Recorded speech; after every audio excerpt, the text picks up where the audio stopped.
जिस वक्त 100 की नोट चली थी, हमारा बचपना था, 100 की नोट बड़ी अहमियत की हामिल थी। उस वक्त हमारे असातिज़ा की तनख्वाह 100 रुपया नहीं थी, बाद असातिज़ा की उस वक्त जी जी, और 100 की नोट की बड़ी वैल्यूएशन थी। तो एक साहब 100 की नोट लेकर इसे खड़े थे, अजमल साहब पढ़ रहे थे। तो अजमल साहब अपना पढ़ रहे हैं, देख भी नहीं रहे थे उसको। सलाम है अजमल तेरे इस खुददारी पर। ऐसे ही अल्लाह ताला हर शायर को बना दे। अल्लाह। काफी देर तक वो खड़ा रहा और कई मिसरा कई शेर ये पढ़ गए। जब देखे ये हट नहीं रहा है तो कहा सुन, इस वक्त मैं बारगाहे मुस्तफा में हूं, इस वक्त मैं नाते रसूल पढ़ रहा हूं और तुमको ही नहीं सुना रहा हूं, अपने मुस्तफा को भी सुना रहा हूं। तेरा पैसा अगर मैं पकड़ लूं तो मुस्तफा को क्या मुंह दिखाऊंगा कल मैदाने महशर में?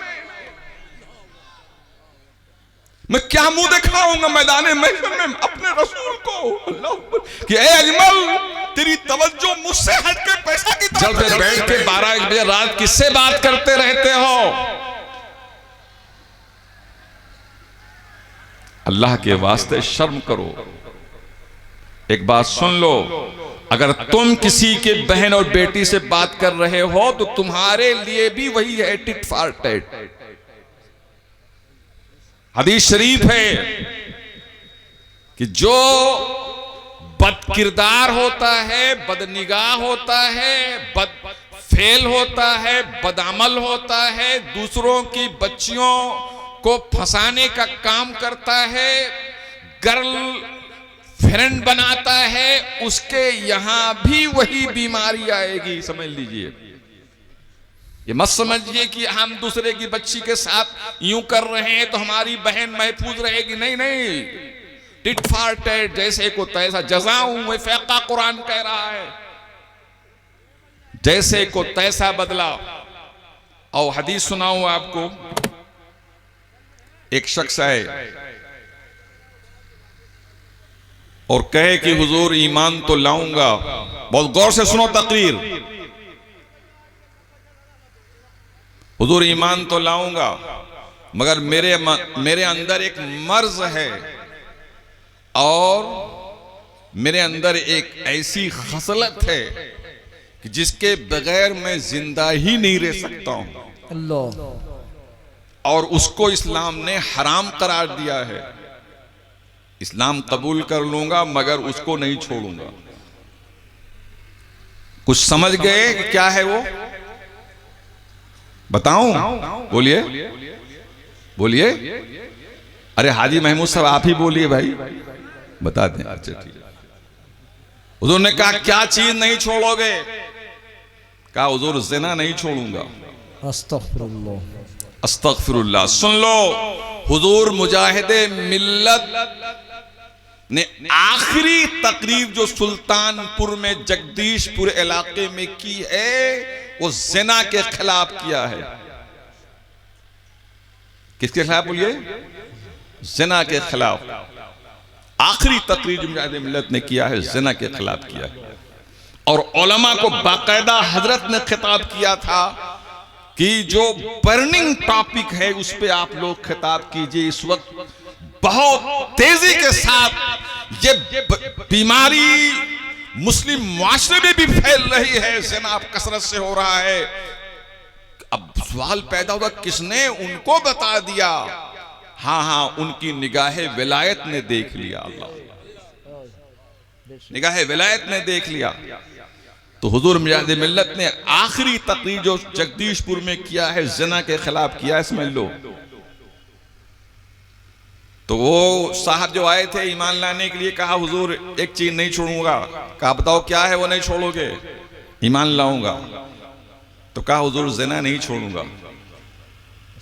और इस्लाम में ज़िने की कोई गुंजाइश ही नहीं है। हुजूर ने कहा अच्छा कलमा पहले पढ़ो। क्या कहा? बोलिए। पहले कलमा पढ़ो। कलमा पढ़ा दिया। अब हुजूर ने जब कलमा पढ़ा दिया, आए है जो सबसे बड़ा गुनाह है कुफ्र है। क्या बोलिए? ये कुफ्र। सबसे बड़ा गुनाह क्या है बोलिए? कुफ्र है। कुफ्र है, शिर्क है। बेशक इन्ना शिर्क लजुल्मुन अजीम। बेशक बेशक। शिर्क सबसे बड़ा जुर्म है, जुल्म है। जब उसको निकाल दिया तो अब तो छोटा गुनाह है ना। और मुस्तफा जाने रहमत है, और मुस्तफा जाने रहमत मजहरे खुदा है।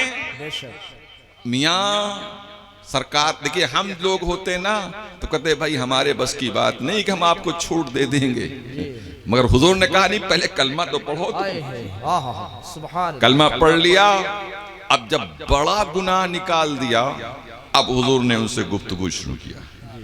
सरकार पूछते हैं, तेरी बहन के साथ कोई वही काम करे जो तू दूसरों की औरतों के साथ करता है, तो तू क्या करेगा? अरब बड़ा गयूर था, बड़ा जोशीला था, बड़ी हमीयत थी। कहा हुजूर कत्ल कर दूंगा। क्या कहा? कत्ल कर दूंगा। अगर कोई मेरी बहन को अगर देख ले तिरछी निगाह से तो उसको मैं कत्ल कर दूंगा। हुजूर ने फरमाया, जिसके साथ तुम जिना करते हो वो भी तो किसी की बहन होगी। कहा तेरी बेटी के साथ कोई अगर ये काम करे तब? कहा हुजूर मार डालूंगा। हुजूर ने फरमाया, वो भी तो किसी की बेटी होगी, जिसकी तू इज्जत और इस्मत देगा।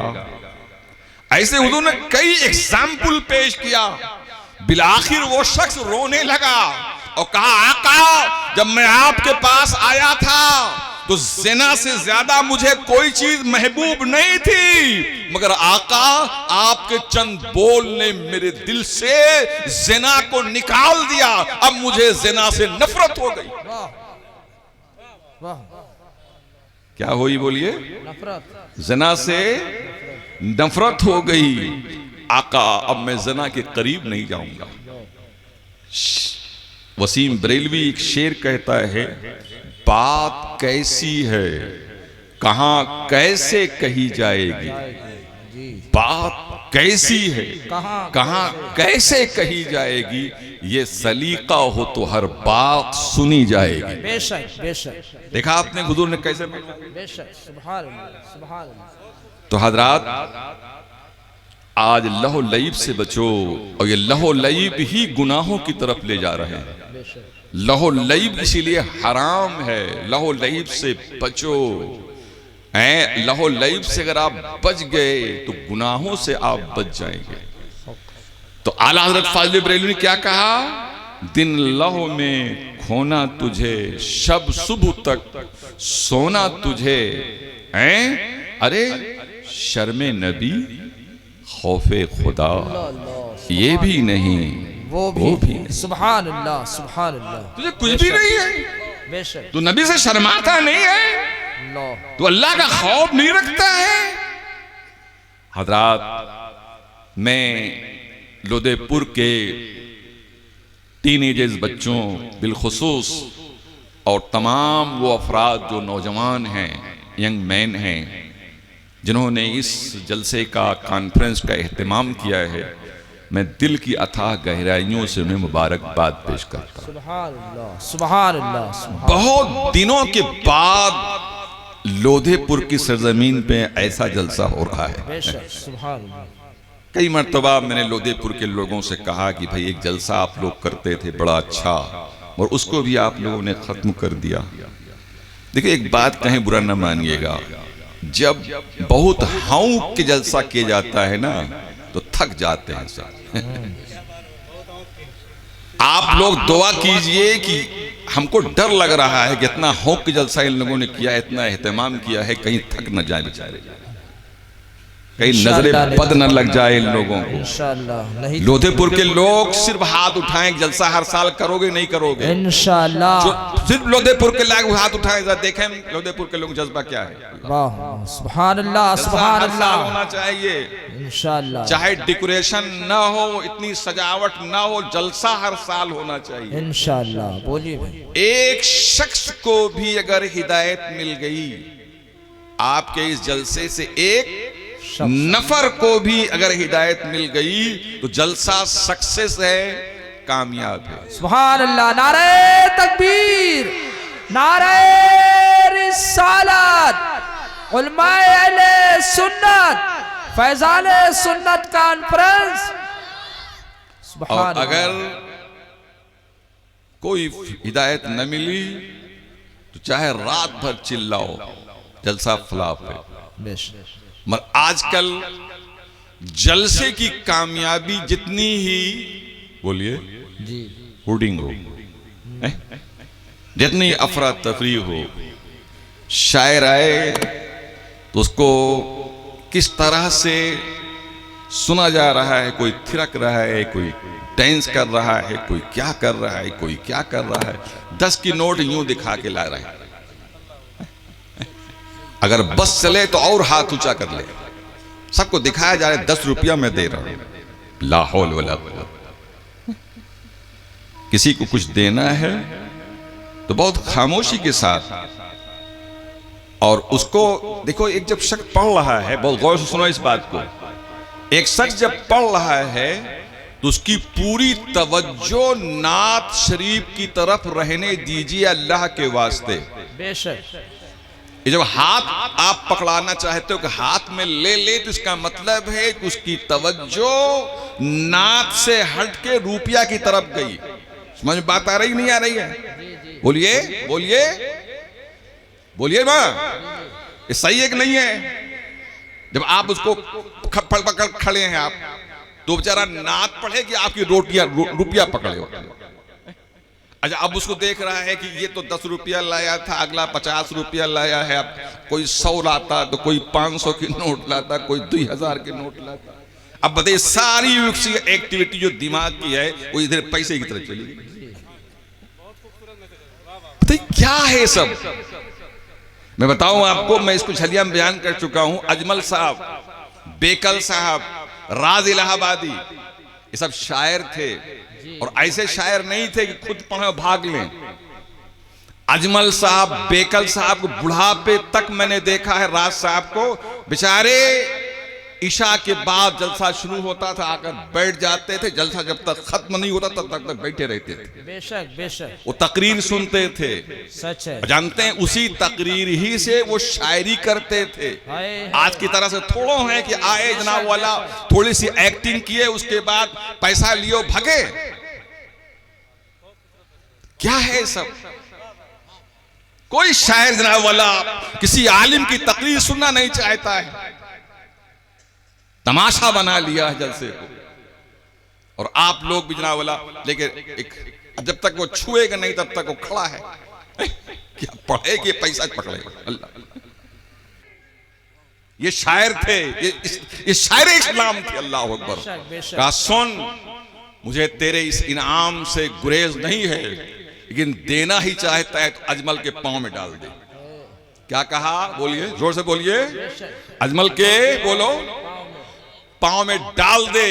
और कसम खुदा की अजमल साहब ने एक पैगाम दिया, ऐ लोगों जो पैसे की पूजा करते हो, जी, जो लोग पैसे की पूजा करते हो, आओ देखो नबी के नायबीन उसको अपने कदमों में रखते हैं। वाह वाह, जिंदाबाद जिंदाबाद, सुभान अल्लाह सुभान अल्लाह। अजमल साहब ने एक पैगाम भी दिया इसमें। वाह वाह। लोगों, तुम जिसकी पूजा करते हो वहां गुलामे मुस्तफा के पांव में वो चीज होती है। अल्लाह, मैं एक वाकया सुनाऊं। हजरत निजामुद्दीन औलिया रहमतुल्लाह ताला अलैह, जो बहुत पाए के वली गुजरे, बादशाह तुगलक है, जो बड़ी चश्मक रखता था, और वो चश्मक के बावजूद मिलना चाहता था।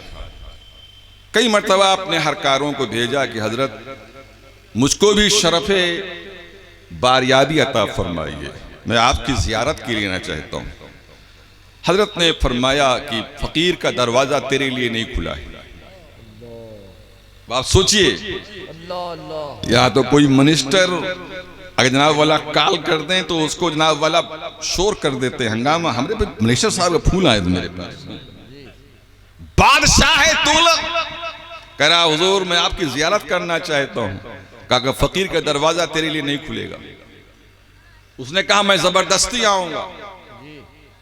चुनांचे आ गया और आया तो आपने फरमाया जैसे अवाम आए तो आने देना, अब तुगलक बादशाह आए दरवाजा बंद कर देना, फाटक बंद कर देना, खबरदार वो आने ना पाए। यह है अल्लाह के वली।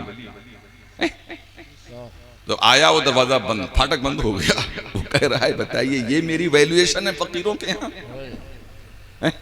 ये फकीर लोग मुझको लिफ्ट नहीं देते, सबके लिए दरवाजा खुला है, फाटक खुला है और इसके लिए नहीं।